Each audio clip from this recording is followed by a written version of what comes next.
fight. QXC's first Thor I saw was doing the 250mm strike cannons to try and hit this tank in the back, but he has to sit and crouch and bend over and let the things come out of his shoulder and then start firing. Like, it's very quick damage when it actually starts, but he's prone for so very long, and it makes it so that the tanks and the opposing Thor of MSV are able to take it out just extremely quickly, along with a handful of Marines. But yeah, MSV did not lose a single unit, and QXC lost his entire fighting force of 3 Thors and a couple of SCVs, if you want to be technical about it. But QXC already has 2 more Thors out on the field. He did, get a tech lab on that second factory, so he can build 2 at a time. As long as he doesn't supply block himself like he is in here, he's at 73 of 78 food, and Thors do take 6 food to start building. And he's got 3 more on the field and lots of Marines still, so QXC unwavering, building 2 more barracks, adding on 2 more barracks to this. I believe he has seen the Vikings by now of MSV. One of them did land near his minerals earlier and pester him, but he has not responded really in kind. Basically all he's building are these mobile ground-to-air units to try and fight that off. And MSV actually being pretty bold, trying to take this expansion over here on the far left side of Metalopolis, sort of hidden from QXC. QXC doesn't have any air to scout that quickly, so he is going to have to take a long time with some Thors or some Marines to head over there and actually see that being built. And MSV with siege tanks, QXC still has not built a single tank this game. This could be huge for MSV because they do have this gigantic range when sieged. And he does now have the high ground here advantage as well. He's going to be able to park these wherever he wants, and QXC does drop a scanner sweep. He's got 5 Thors here out on the field. They're going to have their fire drawn by these Vikings. The Vikings land now and start pursuing, but QXC did only lose 1 Thor there, and it looked like MSV did lose a couple of units, so until that Thor died right there, it was a beneficial trade-off. Ooh, a lot of gas lost.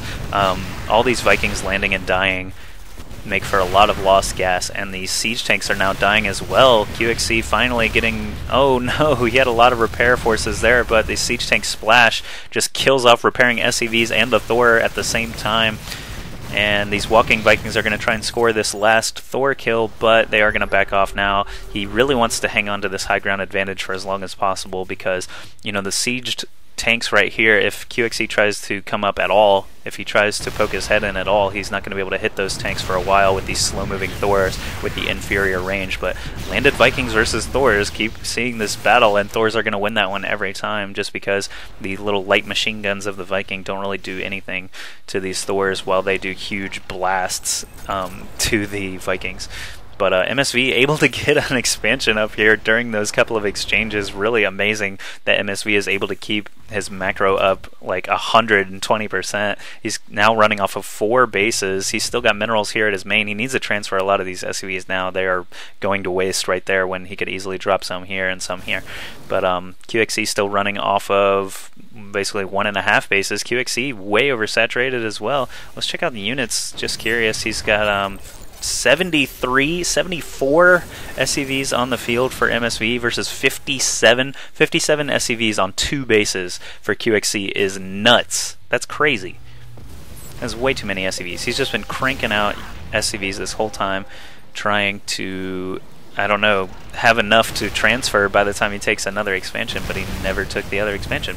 So all these landed Vikings, all these siege tanks of MSV in great positions here. The Vikings act as a meat shield so the Thors cannot ever reach these siege tanks. I'm really loving this play.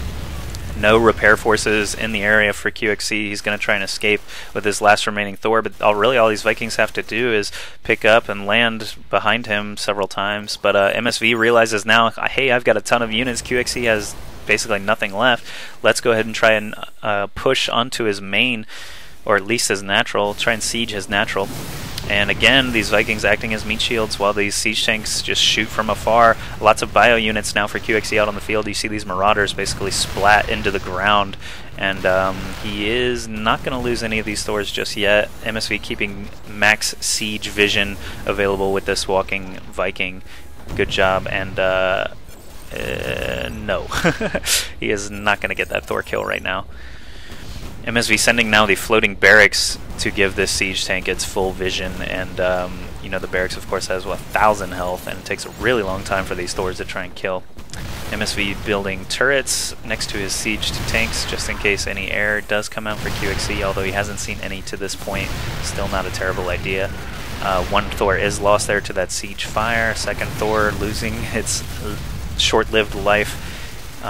It looks like MSV is in a huge position right here. QXC, this is really his only big operational mining base. QXC does call GG. MSV takes the series, takes game 3 and the series. He's won 3 out of 5 now, 3 in a row, and really surprised all of us watching this live. We had no idea who MSV was, and he just beasted one of the best Terran players that we'd seen yet up until this point of the beta. So good job by MSV. Very good use of Vikings and siege tanks as well as Thors to take out QXC 3 games in a row. So I think QXC learned a thing or two. He did try to beat MSV at his own game this time by building lots of Thors and Marines, thinking, you know, he may have pigeonholed himself a little bit too much into that Thor strategy. After losing to it on Steps of War, he may have overvalued the power of a Thor in TVT and just started building as many as possible, when really it was the combination, in Game 1 and 3 at least, it was the combination of these siege tanks and Vikings. Really the Thor and Marine setup only worked so well for MSV in the second game because QXC chose to do that early aggression and was repelled pretty easily. So Thor against Tier 1 units, sure, yeah, but Thor against siege tanks and Vikings, and you know, it just doesn't work out quite as well. So either way, excellent games. I'm glad all of you chose to watch this while I commentated, and I've got another great series coming up for you for the rest of this week between Cats of Root Gaming and Kapoch of Team Inflow, I believe. So look forward to that series starting tomorrow. Thanks